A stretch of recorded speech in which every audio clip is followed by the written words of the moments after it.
Olá! Começa agora mais um Câmara Árabe TV, um programa que traz informações sobre as relações comerciais entre o Brasil e os países árabes.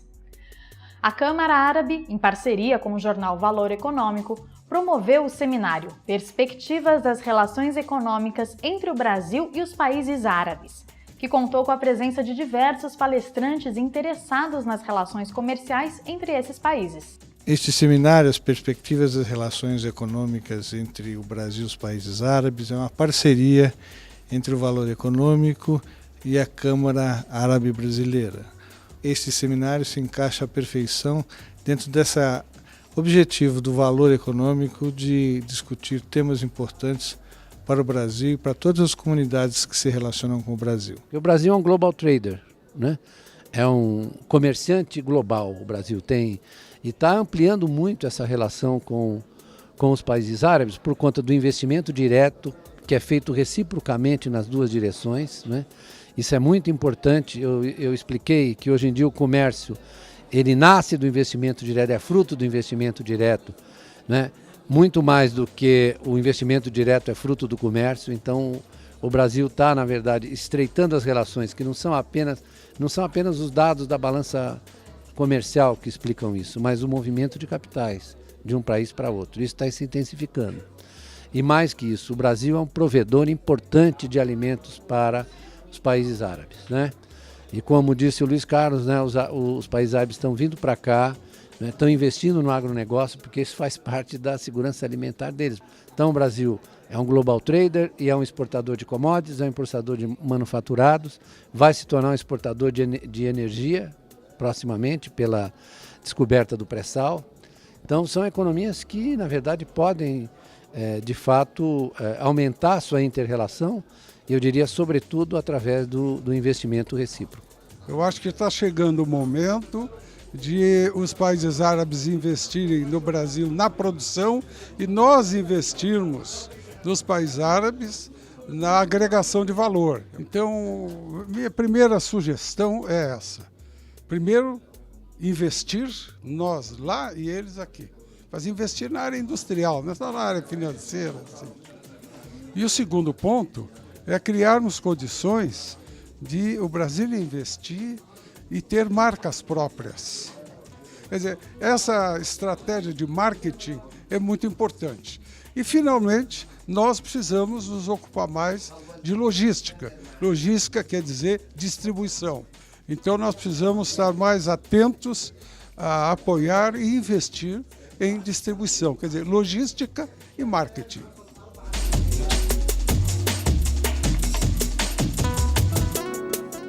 As danças folclóricas árabes são muito difundidas e praticadas entre os brasileiros, sejam eles descendentes de árabes ou não. E cada vez mais os homens buscam seu espaço nessa arte milenar. As danças árabes, como vou te falar de características aqui no Brasil, hoje existe o ritmo, que é o dabk. O dabk, na realidade, é o que é dançado em casamentos, aniversários e que vem pegando forte no Brasil. Por exemplo, mas Nácio, o que parece com o dabk? O que parece com o dabk, na realidade, hoje é um carnaval. É muita energia, muita batida de pé, que hoje está se desenvolvendo no Brasil inteiro. Tá, hoje estão se descobrindo a dabk, porque o brasileiro é um dos que mais tem gostado de dabk. Porque hoje, quando a gente fala de folclórico, é até uma judiação falar, mas o próprio árabe, ele esqueceu um pouco da sua cultura, um pouco do seu... Cultura que eu digo na parte folclórica. Então hoje nós, por exemplo, se nós temos 30 bailarinos, 20 são brasileiros, profissionais, 20 são brasileiros, entendeu? E a esperança nossa é que todo árabe volte a colocar seu filho para poder fazer um pouco de aula de dança folclórica. Vai ser super importante porque você vai estar podendo ver o que é a verdadeira dança masculina, né? Porque aqui no Brasil muita gente ainda pensa que a dança masculina do homem é a dança do ventre. E é muito pelo contrário, né? Não é a dança do ventre. Dança masculina é em cima de dabk, né? Então a gente vai estar mostrando dança de casal, vamos estar mostrando uma dança junto com um instrumento, que é o table, né? Que é um instrumento nosso. E o folclórico nosso, e uma coreografia de folclórico, tá? Mas o mais forte aí é a dança de casal, que vem pegado muito forte, que a pegada tá forte junto com os brasileiros. A procura está sendo muito forte pela dança de casal.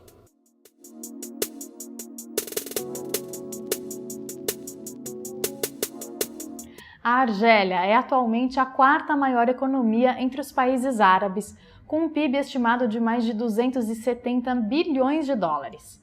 O país possui uma grande produção agrícola, sendo que este setor representa a segunda maior contribuição para o PIB do país, atrás apenas dos hidrocarbonetos. Guilherme, você poderia nos apresentar um panorama geral do mercado de alimentos argelino? Olá, Silvia. Como você bem colocou, a produção agrícola da Argélia possui grande destaque em sua economia. O país é, por exemplo, o segundo maior produtor mundial de tâmaras. Além disso, é autossuficiente na produção de vegetais e importa apenas um pequeno volume de frutas. Sua produção de carne de aves atende perfeitamente à demanda local e 3/4 da carne vermelha provém de gado criado localmente. Que outros destaques você poderia mencionar sobre esse setor? Um grande reflexo desse dinamismo agrícola da Argélia são os empregos gerados.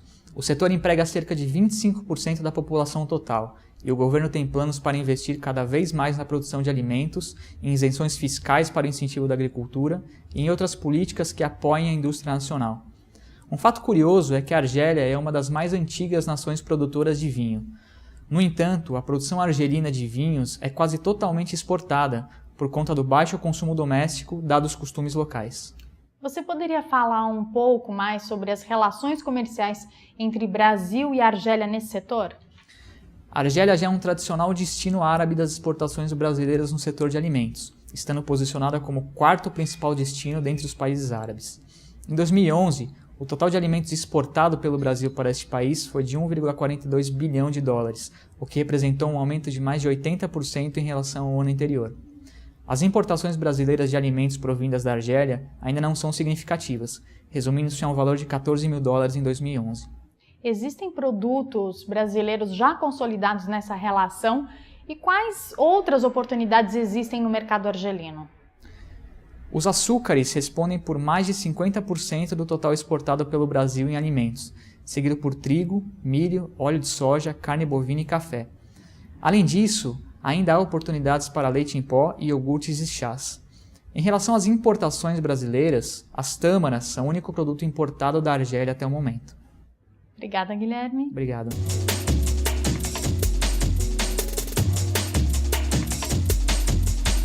Eu estou aqui com o Rames Gussuz. Senhor embaixador, o senhor poderia nos dar um panorama das relações comerciais entre o Brasil e os países árabes?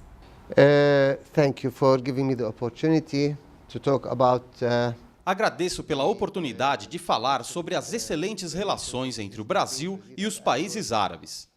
Você pode ter notado que nos últimos anos o comércio entre o mundo árabe e o Brasil melhorou muito. Por exemplo, no ano passado, o comércio entre o Brasil e o mundo árabe ultrapassou os 27 bilhões de dólares. Isso significa que há potencial e possibilidades e que há muitas formas de melhorar essas relações. Na verdade, já houve uma grande melhora e temos orgulho de dizer isso tecnicamente. Isso também foi refletido durante a última reunião entre Sua Majestade, o Rei Abdullah, e a presidente Dilma Rousseff, em Lima, no Peru. Foi um encontro histórico e uma ótima oportunidade para discutir os meios e formas de cooperação entre a Jordânia e o Brasil. Vou dar um exemplo. Se falarmos da Jordânia, e o mesmo se aplica a outros países árabes, nos referimos ao comércio, saúde, energia, agricultura e trocamos experiências e informações. Então, ainda há muito que se fazer, mas também está claro que muito já foi feito. So there is no doubt there is a lot to do, but there is no doubt that we take pride that a lot has been done already. E o que os empresários brasileiros e árabes podem fazer para incrementar essa relação? Listen, first of all, fortunately enough that Veja bem, em primeiro lugar, por sorte, temos acordos assinados. O mesmo pode ser dito sobre outros países árabes, mas falo sobre a Jordânia, que tem muitos acordos que governam a natureza das suas relações. Depois, é o papel do setor privado aproveitar os acordos assinados e ratificados pelo legislativo brasileiro e jordaniano também. Então, há muitas oportunidades. Mas eu soube, e isso é muito interessante, que há menos burocracia para investimento. Isso é importante para facilitar e tentar simplificar, tornar mais interessante para que investidores venham, pois vocês têm o potencial, os meios, os caminhos e tudo o que é necessário. E os recursos naturais, o que é muito importante. Então, há muitas rotas. Estamos indo muito bem, mas há muito o que fazer. Lots of ways. We are doing fine, but there is a lot to do as well. Quais as principais ações que o senhor, como embaixador da Jordânia no Brasil, promoveu para aproximar as duas nações? Oh, this is a very long story, Madi. I don't know how much time we have, but I'll be very brief. É uma história muito longa. Não sei quanto tempo temos, mas eu gostaria muito de contá-la integralmente. Vou começar pela visita de Sua Majestade, o Rei Abdullah, para o Brasil, o que resultou na assinatura de 11 acordos em diversas áreas. O embaixador pode trabalhar, em primeiro lugar, em uma ampliação das relações bilaterais em todas as áreas: economia, comércio, saúde, energia, agricultura. Nós temos algo a oferecer? Vocês têm algo a oferecer? Juntos, nós podemos fazer milagres. A economia brasileira é emergente. O Brasil é a 6ª economia do mundo. O Brasil é a voz da razão e também a voz da maturidade e da utilidade no mundo. Então, de todos os pontos de vista, acho que é o país certo para o investimento. E eu ainda acrescento, Sua Majestade disse, e essas são suas palavras exatas, o Brasil é o futuro. This is literally what the king said. Brazil is the future.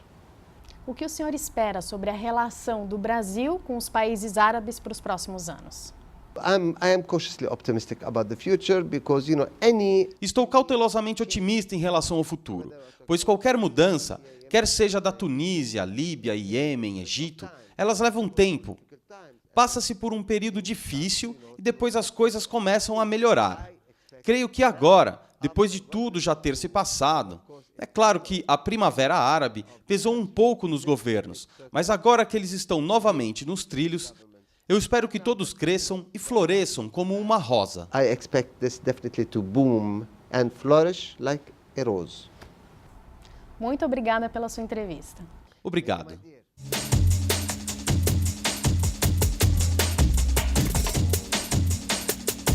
Seguindo nossa Rota do Oriente especial sobre o Egito, vamos falar sobre uma de suas principais atrações turísticas, a Necrópole de Gizé. As pirâmides de Gizé formam um sítio arqueológico localizado no Planalto de Gizé, nos arredores do Cairo. Este conjunto de monumentos antigos inclui os 3 complexos de pirâmides conhecidas como as Grandes Pirâmides, a escultura maciça conhecida como a Grande Esfinge, vários cemitérios, uma vila operária e um complexo industrial. Considerada pelos gregos antigos como uma das 7 maravilhas do mundo, seu principal monumento, a pirâmide de Quéops, é a única das maravilhas antigas que sobreviveu até os nossos dias. A Grande Pirâmide, como é chamada, foi por milênios a construção mais alta da Terra e é hoje um dos principais destinos turísticos mundiais. O Câmara Árabe TV fica por aqui. Voltamos em breve com mais informações sobre as relações culturais e comerciais entre o Brasil e os países árabes.